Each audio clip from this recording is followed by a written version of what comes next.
HDFC bank, कल भी हम आपको इस शो में बता रहे थे कि देखिए ये वो स्टॉक है जो गिर रहा है और इसने मूड खराब किया है। आज भी HDFC बैंक में गिरावट देखने को मिल रही है दूसरे दिन इन अ रो।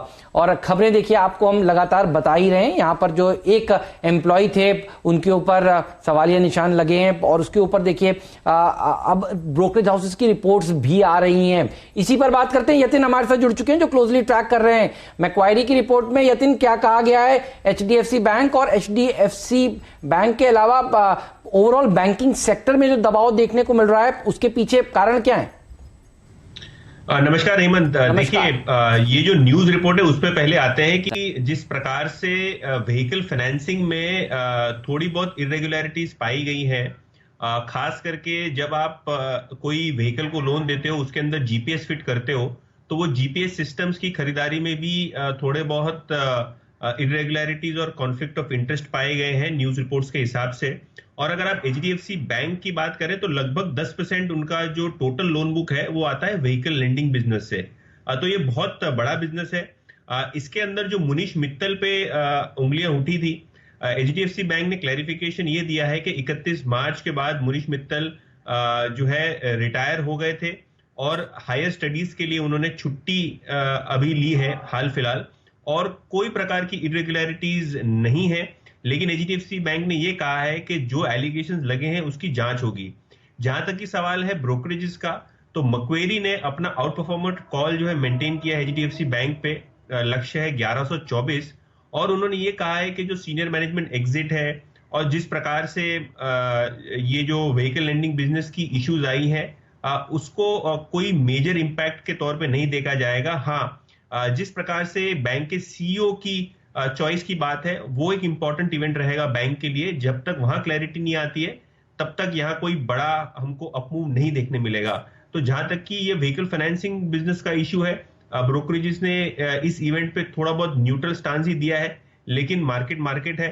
क्लियरली जो 10% हिस्सा है व्हीकल फाइनेंसिंग का, उसको लेके जो चिंताएं हैं वो मार्केट ने 2 दिन व्यक्त की है, जहां हमने स्टॉक में अच्छा खासा करेक्शन होते हुए देखा है।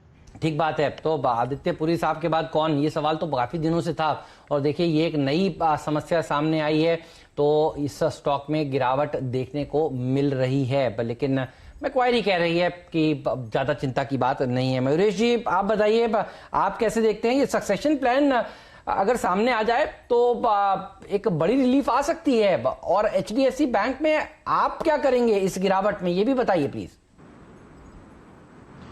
नहीं, बिल्कुल। I think Hemant ji, I think markets देखना चाहेगा कि सक्सेसर कौन है, and I am pretty sure I think इनकी जो इंटरनल पॉलिसीज है, आई थिंक एक तगड़ा सक्सेसर ही आएगा to fill the shoes of Aditya Puri ji. तो मेरे ख्याल से I think successor and who comes through एक ओवरहैंग जरूर है, but I think that can be a very good decision जो बैंक शायद ले लेगी। दूसरा, आई थिंक ये न्यूज जो आई थिंक इम्पैक्ट कर रही है स्टॉक को, और यतिन या आपने मोटा भाई ने जैसे कहा, एप्टफुली कहा, I think somewhere down the line क्या निकल के आता है इसमें आई थिंक बहुत अहम होने वाला है। आई थिंक कितना इंपैक्ट आता है in terms of overall advances या बुक के ऊपर, पर आई थिंक जितनी इनकी अंडरराइटिंग स्किल्स हैं और जितनी इनकी अंडरराइटिंग स्ट्रेंथ्स हैं, मुझे लगता है जो मिटिगेशन ऑफ रिस्क होगा, and they have taken this event very seriously, जो लेना भी चाहिए। At the same time, I think what probably happens in terms of strengthening the processes going forward, और शायद अगर इम्पैक्ट कुछ निकले नहीं ये सारे इवेंट में से, या बहुत मिनिमल इम्पैक्ट निकले, तो मेरे ख्याल से आई थिंक जो स्टॉक में गिरावट आई है एक बेहतरीन बाइंग अपॉर्चुनिटी आ सकती है अगले कुछ दिनों में, हफ्तों में। तो मेरे ख्याल से आई थिंक एक सिप चालू करिए इन HDFC bank. I think don't put everything at one point of time, markets को देख के और करंट न्यूज फ्लो को देख के, बट सिप बिल्कुल ऐसे क्वालिटी स्टॉक्स में की जा सकती है। Ultimately I think this stock will deliver great amount of earnings and great amount of returns as well अगले 12 से 18 महीने। ओके, तो ये एक आउट परफॉर्मर रहेगा, डिप्स पर खरीदारी का मौका दे रहा है काबा साहब। लेकिन पिछले 2-3 दिनों में जो बिकवाली का शिकार बना ये स्टॉक, बताइए क्या इन लेवल्स पर अगर कोई खरीदता है आगे का टारगेट क्या रहेगा, क्या दिख रहा है आपको चार्ट्स पर? आप स्टॉक का नाम रिपीट करेंगे प्लीज? बैंक की बात हो रही है सर। कौन से? HDFC bank. HDFC bank, oh yes. HDFC bank का जो चार्ट है उसके हिसाब से जो एग्जॉशन था वहां पर एग्जॉशन नजर आया, उसके बाद जो गिरावट देख रहे हैं, पॉसिबल है कि लो लेवल देखने को मिले, लेकिन मुझे लगता है ज्यादा गिरावट नहीं है। एक कह सकते हैं कि जो सपोर्ट है, सपोर्ट करीब 1030 और 20 के आसपास है। तो 1000 का जो लेवल है वो तो बहुत ही स्ट्रॉन्ग सपोर्ट है, लेकिन मुझे लगता है थोड़ा एक अराउंड 1000 के पास आ सकता है, डिप है। स्टॉक अगर किसी को शॉर्ट करना है कर सकते हैं, एक स्टॉप लगाना पड़ेगा और वो रहेगा करीब करीब 1060 का या कुछ, थोड़ा डिप के लिए रिस्की शॉट है।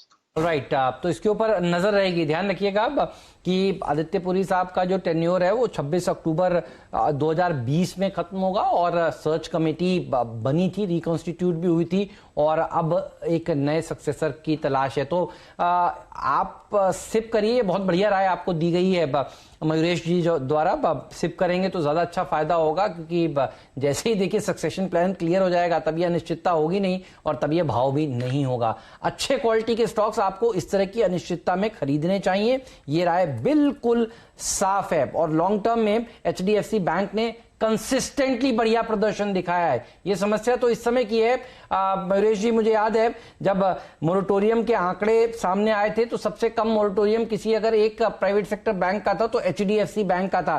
डायरेक्टर साहब जब इस तरह की बात हो तो 6 महीने का चार्ट दिखाइए ताकि लोगों को भी थोड़ा कॉन्फिडेंस आए कि किस तरह का स्टॉक की चर्चा हो रही है। 6 महीने का, 1 साल का चार्ट दिखाइए। तो देखिए गिरावट जब हुई मार्च 23 के लोज आए, उसके बाद ये स्टॉक ने रिकवर किया और तेजी से रिकवर किया। तो अगर गिरावट में भी आपने एसआईपीज करी, क्योंकि ये फेवरेट स्टॉक मेरा भी था हर्षदा, और मैं थोड़ा बदनाम भी हुआ था H2B2 को एसआईपी करने कहने के लिए, देने के लिए, लेकिन सत्य यही है जिसने किया वो आज अच्छे खासे मुनाफे पर बैठा है। और जो कहते रहे नहीं लेना है, नहीं लेना है, नहीं लेना है, तो लीजिए अब ऊपर खरीदना पड़ रहा है और अभी भी खरीदिए, क्योंकि ये स्टॉक फिर बाद में देखिए इस तरह के लेवल्स पर आपको मिलने वाला नहीं है। मयूरेश जी, थम्स अप टू यू, आपने बढ़िया राय दी।